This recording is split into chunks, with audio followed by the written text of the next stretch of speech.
Pessoal, hoje a gente vai dar início a uma série de vídeos preparatórios para a segunda fase das Olimpíadas Brasileiras de Matemática, nível 2, que vai ser ali os alunos do oitavo e nono ano que participam dessa fase. Que é a segunda fase, uma fase mais bem elaborada, com questões mais específicas, diferenciada da primeira fase.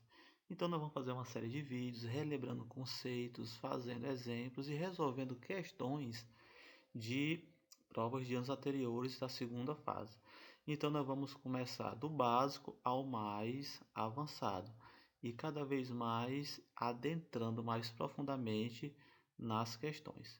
Então nesse primeiro momento, nesse primeiro vídeo, nós vamos abordar a aritmética fundamental dos números, ou seja, os números naturais, os inteiros e irracionais, potenciação, radiciação básica, MMC, MDC, múltiplos e divisores, expressões numéricas, enfim, esse tipo de assunto de conteúdo que é cobrado na segunda fase do nível 2 das Olimpíadas de Matemática.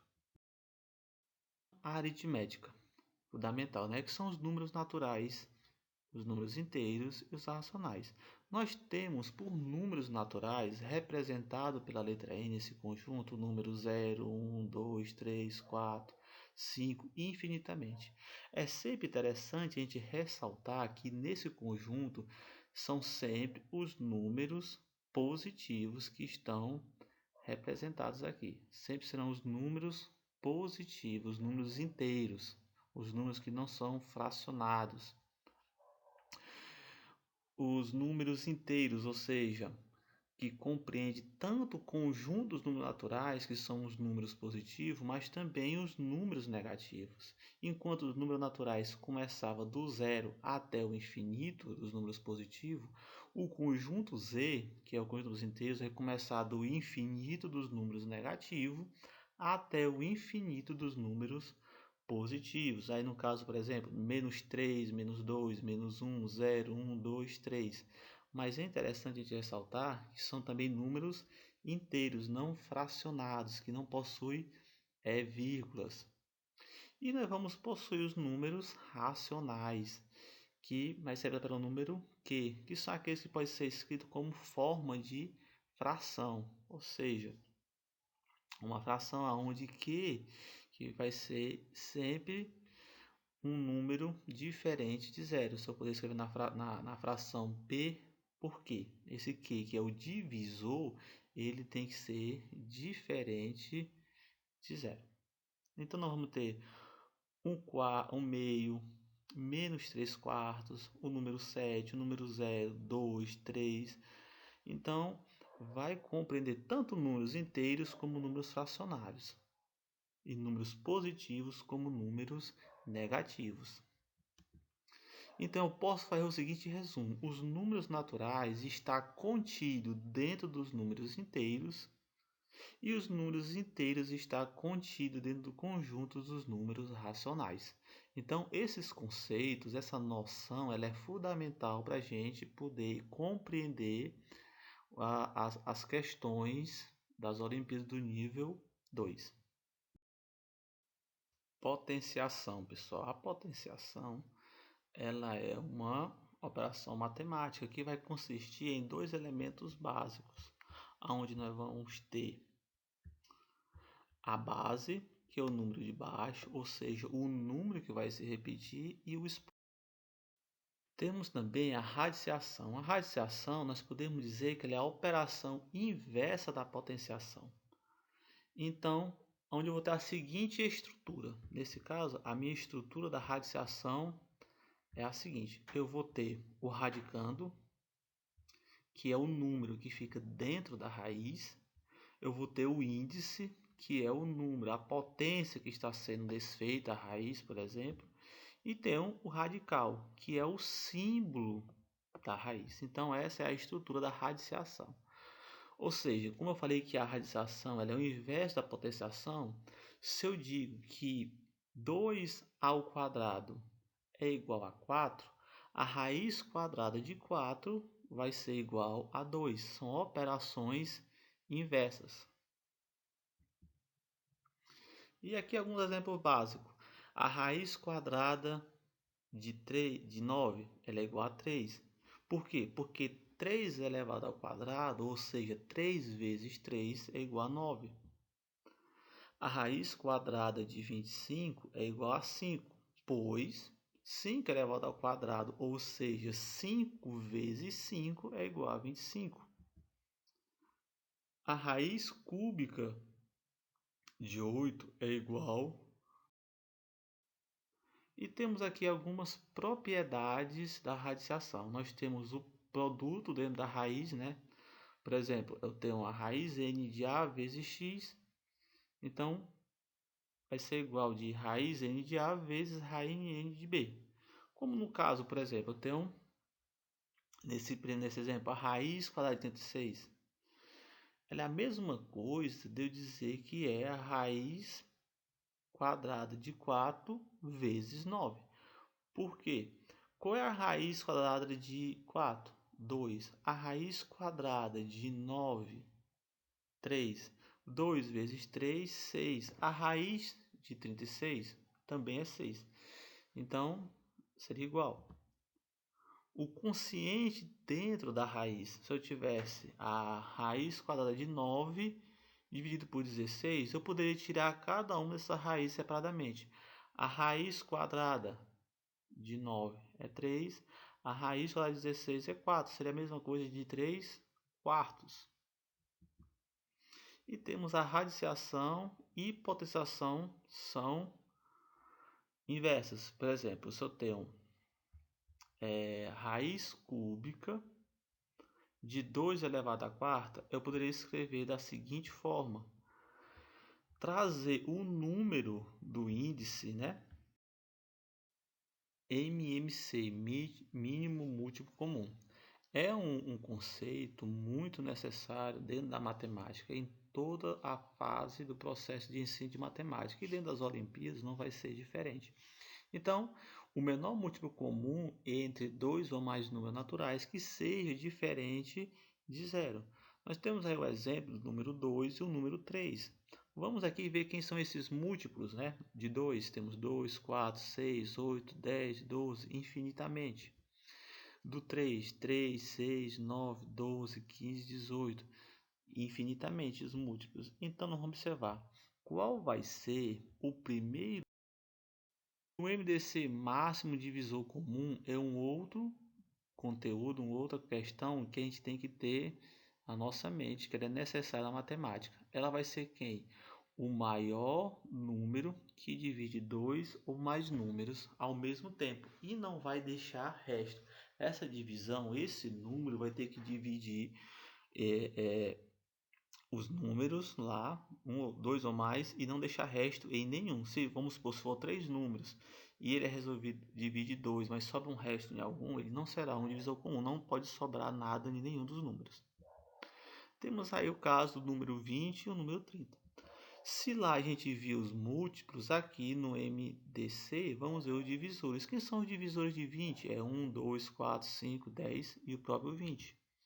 Os divisores de 30, 1, 2, 3, 5, 6, 10, 15, 30. Então a gente vai observar o que, pessoal? Nós vamos observar qual será. E também, quando a gente tem que ter noção que quando os números são muito grandes, eles podem ter muitos divisores e muitos múltiplos até a gente chegar no divisor comum e no múltiplo comum. Então a gente pode usar fatoração em números primos. Para quê? Para facilitar a nossa vida, para facilitar a nossa operação.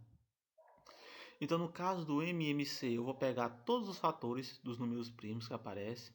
Eu vou usar sempre o que tiver maior expoente, ou seja, maior potência. E já no caso do MDC, eu vou pegar apenas os que aparecem nos dois casos. E nesse caso aqui, o que aparece com menor expoente. Vamos aqui colocar em prática esse conceito de MMC novamente de 20 e 30. Quem são os números primos que dividem o número 20?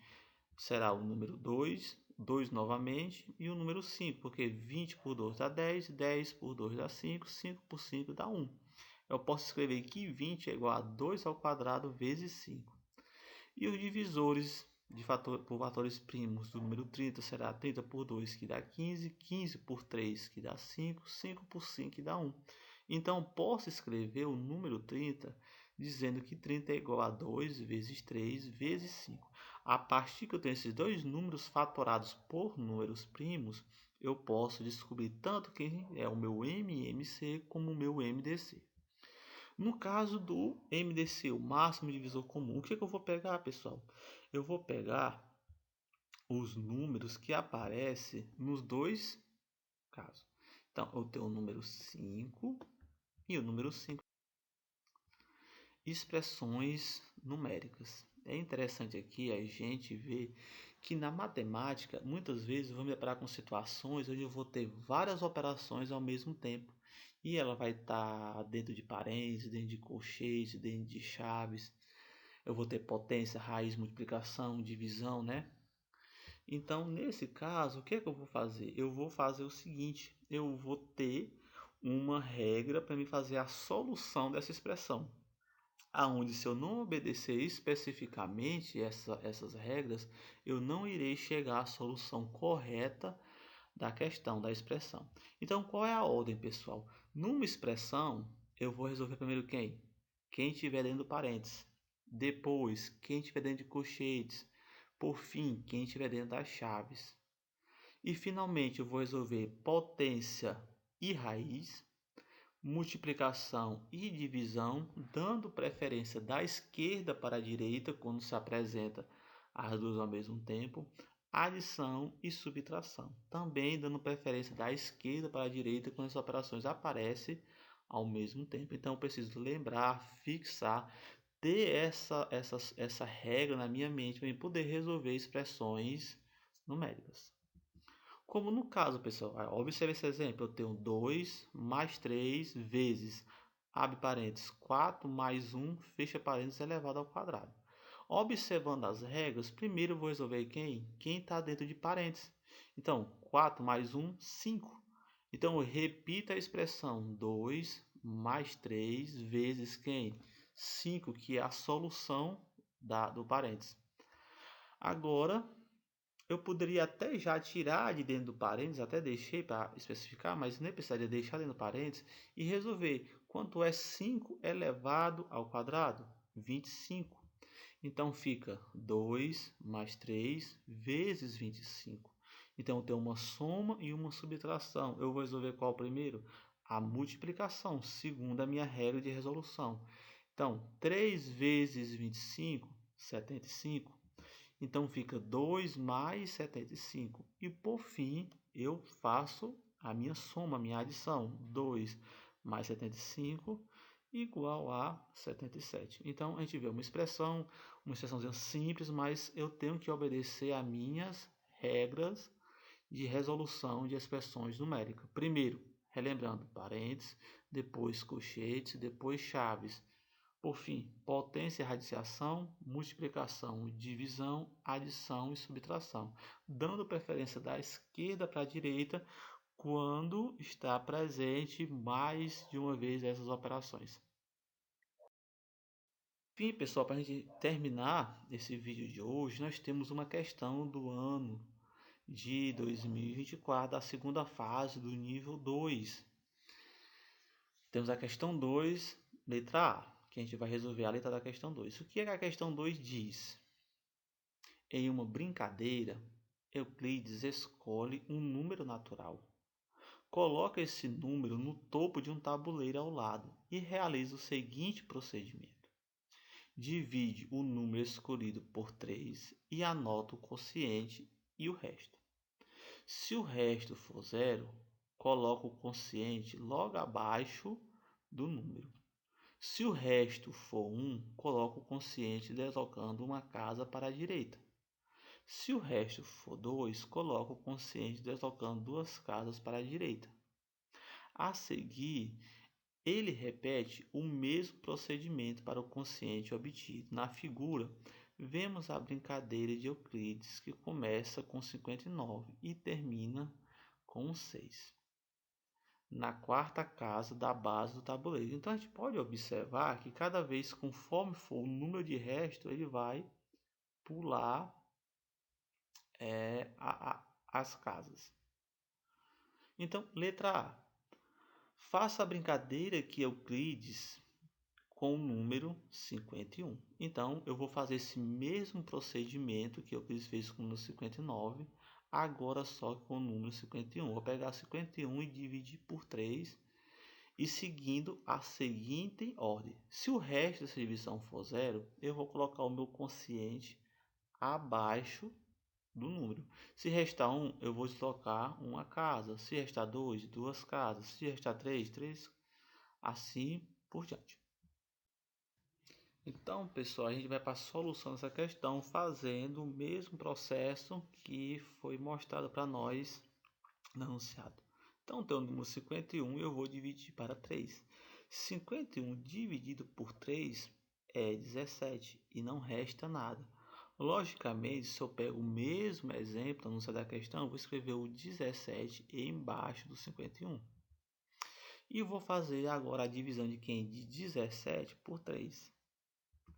17 dividido para 3 dá 5 e sobra 2. Logo, eu vou escrever o 5 duas casas após, porque é o restante, o resto que sobrou. E eu vou parar aí. Por que eu vou parar aí? Observe que lá ele parou no número 6. Ele fez as duas divisões por 3 e parou. Então, eu vou pegar a mesma sequência. Fiz as duas divisões por 3. Dividi 51 que deu por 3, que deu 17. E 17 por 3, que deu 5. E restou 2. Então, a gente para aí. Porque não é mais possível dividir 2 por 3. Não dá mais um número inteiro. Então, a gente observa que a gente usou o que, pessoal? Para resolver uma questão da segunda fase do nível 2, apenas uma operação natural. De quê? De divisão.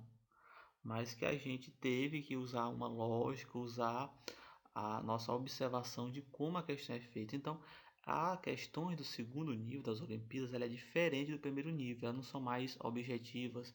Elas devem ser descritas, analisadas, vai precisar muito do nosso raciocínio lógico, vai precisar da nossa análise. Então, ela é diferente. Então, assim a gente conclui o nosso primeiro vídeo, onde a gente relembrou conceitos, fez exemplos, resolveu uma questão, pelo menos a letra A de uma questão, para mostrar como é que essas questões são cobradas.